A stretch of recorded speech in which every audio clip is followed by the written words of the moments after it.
Hey guys, welcome to episode 3 of the high level analysis series. Today we have a Terran Protoss versus a Protoss Terran.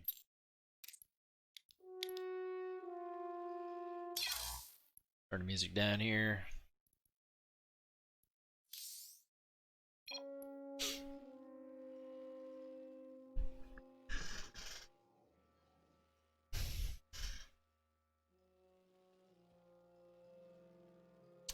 Alright, so at the beginning of this game, I know that I am up against a Terran Protoss based off of the loading screen.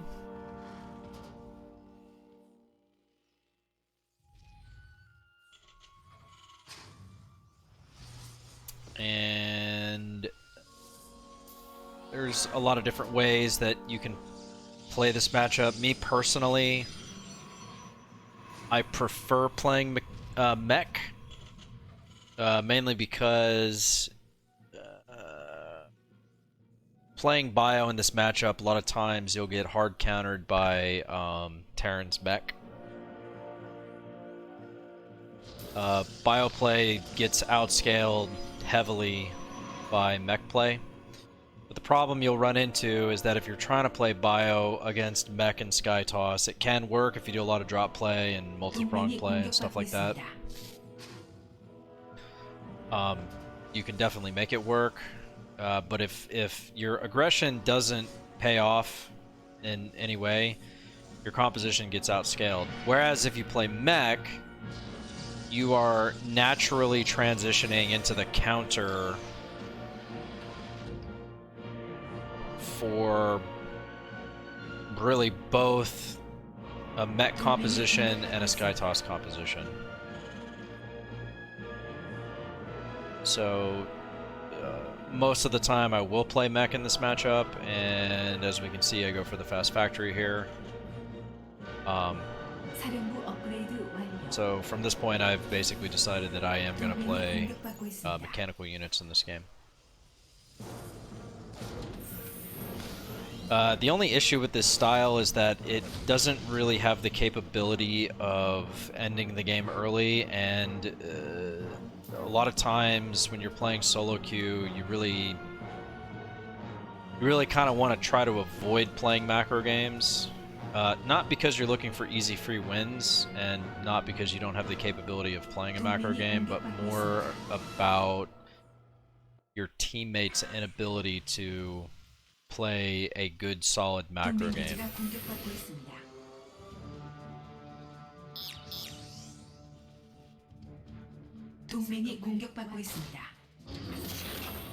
So I send the first Reaper directly. Like, a lot of times I won't even send this Reaper out, but the reason I did this was because my teammate had his probe inside of their base. And he also took a gas, and if I'm looking at the mini-map, I can see the gas, my teammate's gas here, flashing, right? So I know that it's being attacked, and more than likely that's the Terran units. So if I just send my Reaper directly across the map straight to the expansions, I could probably get an SCV denial on the construction of the CC.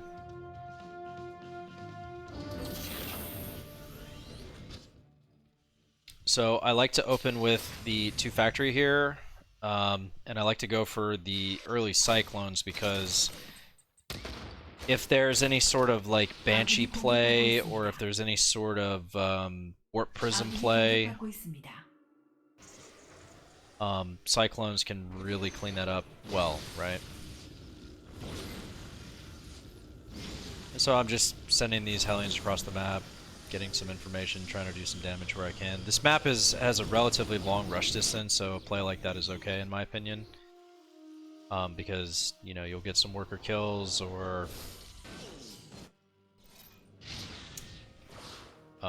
you know, at the very least you'll be able to scout and see what they're going.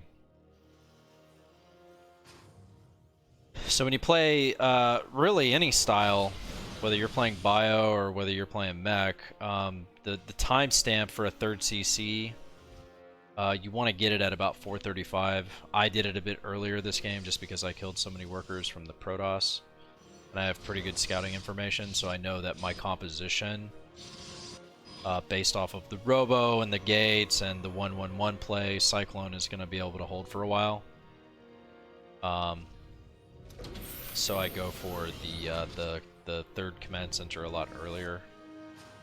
But the timestamp for that is generally 435. You really don't want to make it any later than that.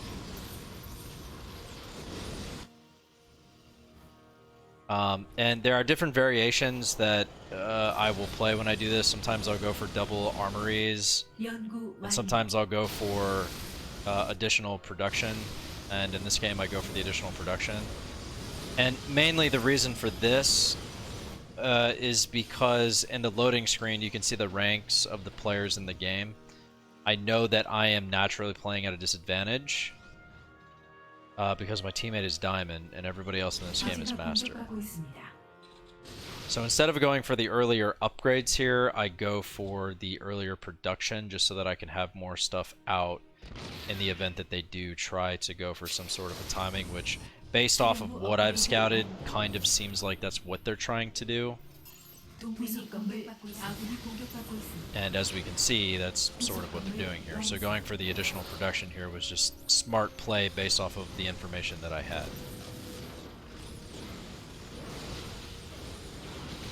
And you'll notice there, like, obviously I didn't have the army to win that fight, but I chose to take a sort of a bad trade there to go for the Prism, because if he has a Prism that early, he doesn't have a proxy pylon anywhere on the map. Like, it's pretty unlikely that that's going to happen. And I took a third base, and my add-ons were only just building. So going for that bad trade to kill the Prism was based off of the fact that my production was, you know, my add-ons were being built, and I didn't want him to be able to warp in while that was happening.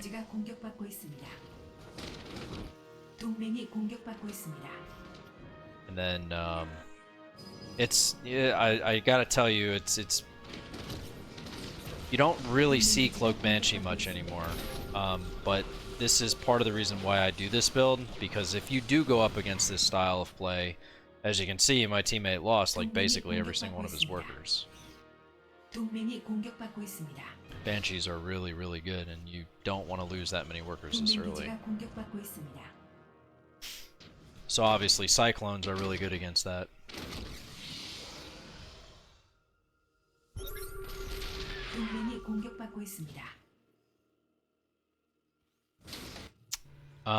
So from here, I stay on Cyclone Hellion because the infrastructure of Terran would indicate to me that there's not going to be a huge siege tank count. And so if I stay on Cyclone Hellion, a lot of times, not every time, but a lot of times, I'll be able to clean up their push just with Cyclone Hellion. Because the scary part here is the siege tanks. It's not really the Protoss army. I have Blue Flame Hellion. I have good production. There's really no way a Gateway army is going to be able to kill me here.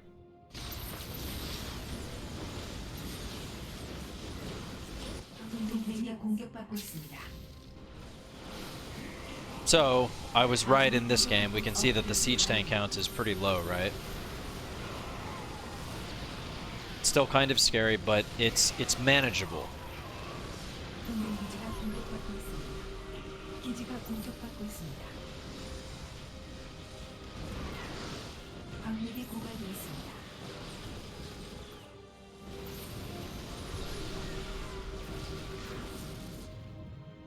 So because I have that third base, and I obviously wasn't paying attention there, got wrecked.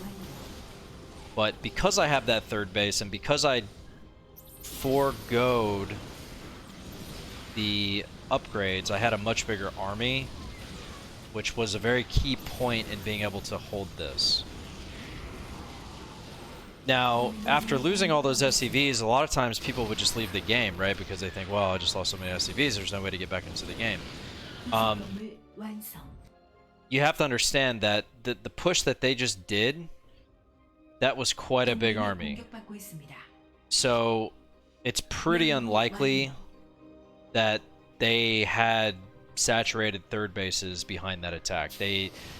It's pretty obvious that that was, while it might not necessarily have been all in, they definitely invested a lot more resources into army versus into economy. And so I've gone up to 4 bases here, which means my economy should, in theory, be a lot better than my opponent's. And I'm sure that that all-in that they did was instigated by the fact that Protoss had lost so many workers from those 2 Banshees. And so this is why it's really important, especially in 2v2, from the Protoss perspective, if you're playing Gateway, you really need to have... you really need to get Observer out quickly. For me, that number is 2, 1 for scouting, and then 1 for, you know, dealing with Dark Templar, Widowmine drops, whatever, right? So you can see here I've gone for, I've transitioned into Liberators, and the reason for this is because I'm actually anticipating a Stargate switch from Protoss.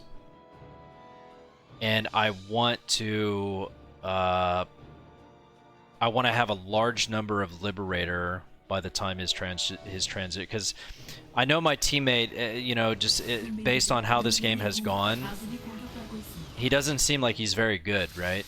Like he's taking a lot of unnecessary damage to a lot of things. Drop play, Banshees, you know, things that any reasonably leveled player really wouldn't be taking this much damage to, right? And so I'm basically predicting a 1 versus 2 type of a situation. And if it is some sort of transition to mech and sky toss, Liberator just is really good against that. And so this is why I opted for the early transition into Liberators. They're also pretty mobile, so you know, when things like this happen, you can use them to clean up dropships, and then you can, you know, put them in the liberation mode and just do a metric fuck ton of damage to their army on the ground. And the utility of Liberator combined with mech is it just synergizes really well. So, you know, even if you weren't going to commit entirely to Liberator, it's still good to have them in your composition. Because again, if you know, I've already basically accepted that this is going to be a 1v2 scenario, and if it is Sky Toss, the only answer to that is Mass Liberator. There is no other answer to it. Especially if you've committed so many resources to mech, right? Like I've already got 3-3 on the way.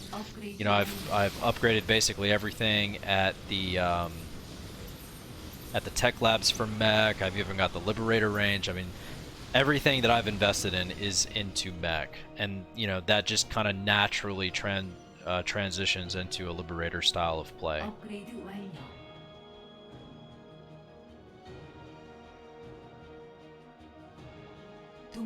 So here I hit 200 supply.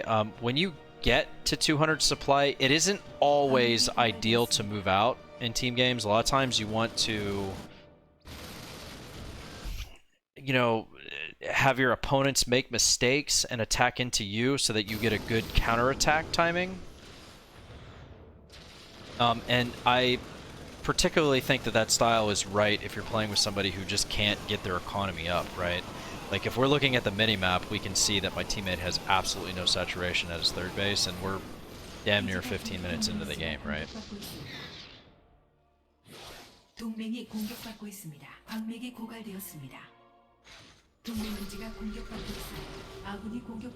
So, I mean, what I'm thinking at this part of the game is like, man, like we're getting harassed all over the place. My teammate is losing his economy left and right.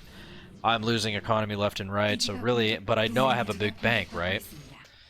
So what I need to do to give myself a reasonable chance of winning this is I really just need to clean all this up the best I can and build a lot of command centers for mules so that later in the game I can sacrifice my SCVs to have a bigger army, right?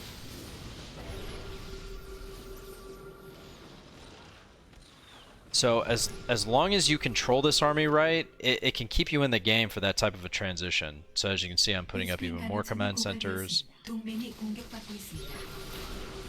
And I'm in this situation where I have to defend 2 locations at the same time.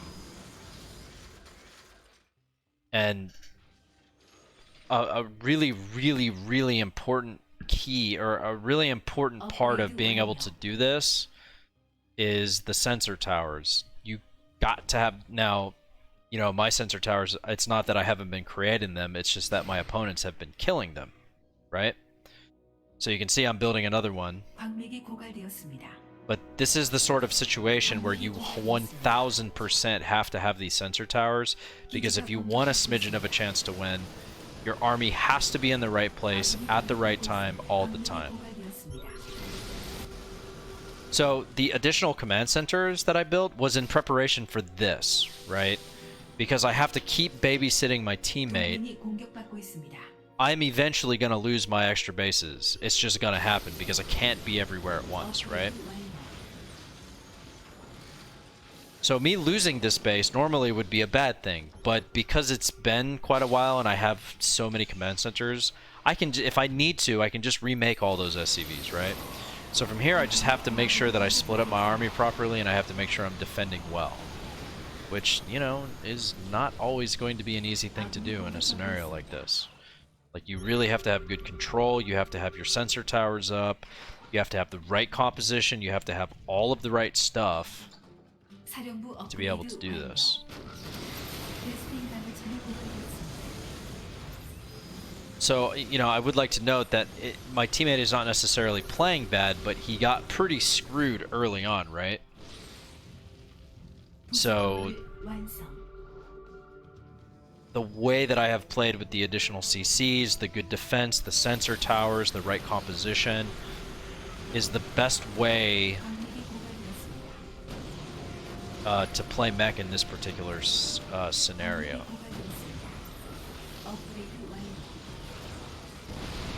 And the reason I chose to move out here was because I have that sensor tower in the middle of the map. There's just a little sliver where they could get up and, you know, go all the way around, but, you know, generally speaking, that's not going to happen, right? Like, they're not just going to go all the way up that way to detect the sensor tower. So I know my army is good, and I know my production is good, and I know my resource is good. I can easily rebuild this army, so that's why I decided to move across the map, because if I'm going to win this 1v2, I need to do some sort of damage. Whether that's resetting the army, whether that's killing economy, whatever. That needs to happen right now. And so I capitalize on this. And sure, it gets cleaned up, but it's okay. Because I have so many command centers, and my army is just better than their army, and it will always be better than their army throughout the course of the game.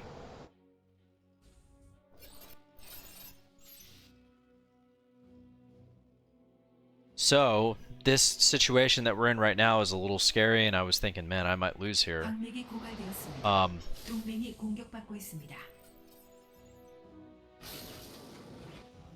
But again, you know, I had a pretty reasonable bank. I was able to get up a decent army. And now I can take this base and just mule the hell out of it, and I know I'm still in a decent spot. So overall, I would say that that attack was pretty good. Now, you'll notice on the minimap, my teammate is not being completely useless. I mean, he is harassing here and there. So that is definitely a big part of the reason why I'm really even still in the game. Because you know, I can't be everywhere at once, right? It's just not going to happen. So, you know, he's doing harassing. He has observers on the map. He's given us, you know, some form of map hack, whatever. And him basically doing what he did kept that army at the right side of the map, on their side of the map, long enough for me to be able to build another army, right? So now, this situation, I have to split up my army perfectly. And I have to have perfect defense in both areas. And of course, I have a sensor tower seeing this. If I didn't have that sensor tower, they could just walk up one way and just kill us, right?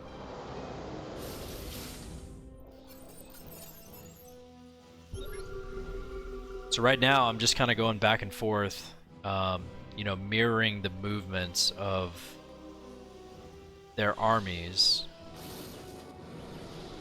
And again, you know, it's a tough situation because these are two armies and you don't really have a teammate. I mean, that army that he has is comical, right? So I build the missile turrets here, just in case of a play like this, and or drops.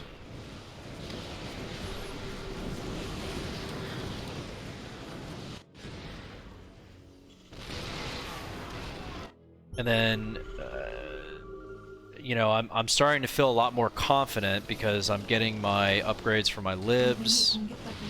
They're not really able to make a push into my expansion here because I've got really good defense.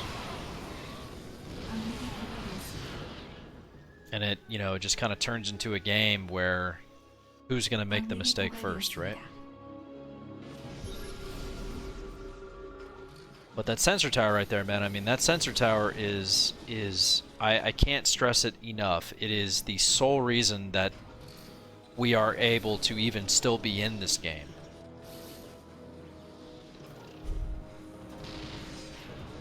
So if you're playing a mechanical style, just remember, and really any style, it doesn't matter if you're playing bio, it doesn't matter if you're playing mech, like sensor towers are awesome. So here I notice my teammate is attacking the right side, and this is when I start pushing this base up here because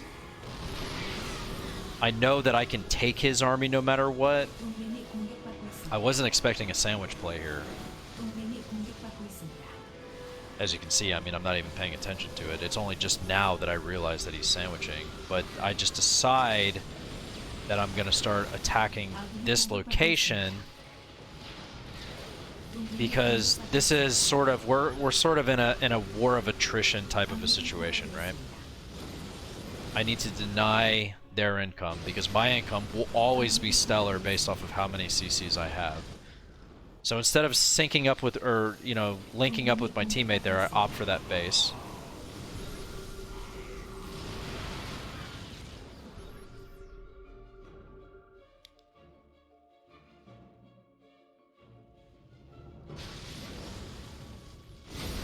And I make 1000% sure that I kill these probes because they can build pylons, you know, and warp and DTs and stuff like that back there, so I prioritize killing all of that. And then this push right here, you'll notice I'm kind of wigging out by sending my whole army back here. And I'm doing this because and I consciously did this, and I do think it was sort of a mistake. I don't think I needed to bring my whole army back. But, you know, I'm in this situation where my teammate is still on 3 bases after 22 minutes into the game, while my opponents have way more bases than that, right? I just want to make sure, 1000% sure, that I don't lose any of my infrastructure, because if that happens, I'm basically going to lose the game. And then, of course, the Terran player here, he does a drop. So it turned out to be an okay thing. But I would say, generally speaking, you don't really need to send your whole army back to defend a run-by like that.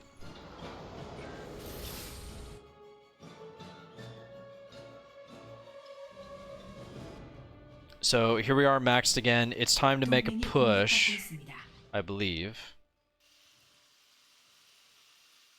Oh, I'm actually just using this time to macro a little bit.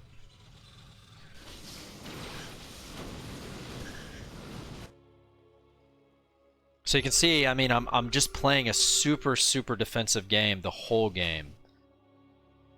And the main reason for this is because my teammate, he's not even on 1 base anymore, right? And I just, you just have to be really careful with how you do anything in scenarios like this.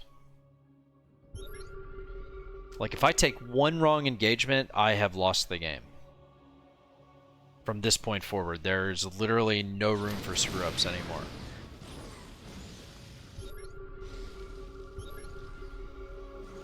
아군이 공격받고 있습니다.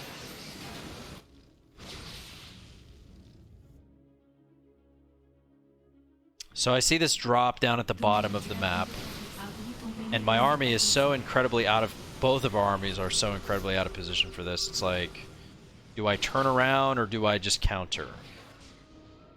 So I opt to send my army down to clean this up, which I'm not really sure is the right choice. But in preparation for, for losing all of my production here, I start building all of my production at the top left of the map.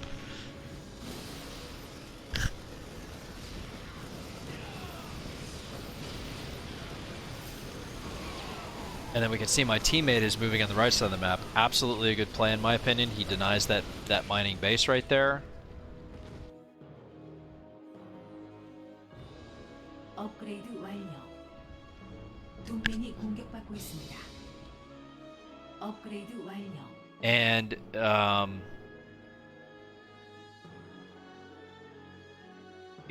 still waiting for the time to make a push, and now is the time because we just cleaned up that drop, and my teammate had just denied that mining base down there. I was not expecting the battlecruiser transition, and frankly, I was not expecting to be able to win this fight. But I did have a really high Liberator count, and my teammate had Archons that was doing splash damage to all those battlecruisers.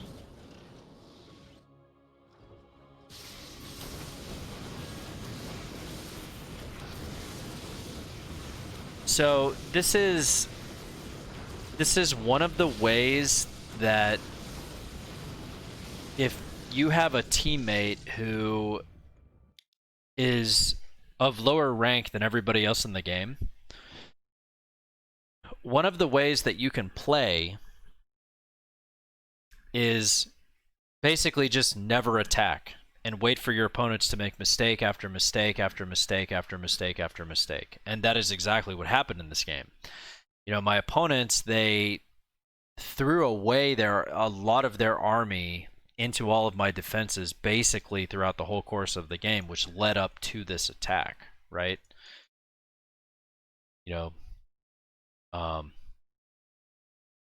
This is one of the styles that you can use. Really, it doesn't matter if you're playing Zerg, it doesn't matter if you're playing Protoss or Terran. You can use the turtle style, because a lot of times what happens in these games, right, like in the loading screen, like your opponents will think that, well, this is going to be a relatively easy game because we're playing against a master rank player who's playing with a Diamond League teammate, right? And a lot of times Diamond League teammates are really platinum in like 1v1 or even gold in 1v1, right? So there's a psychological game that is played with a lot of these players where they get complacent and they think they're going to be able to win easy no matter what they do, right? So one of the styles that you can play, my point is, one of the styles that you can play is this really heavy defense, heavy turtle style, and just try to soak up as many waves as possible and then hit at the right timing and then win the game, right? So that's what I did here. That was essentially how I played.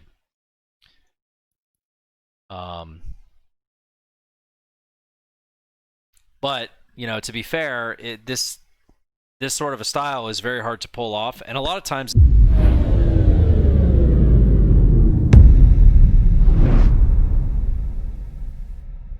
over and over again.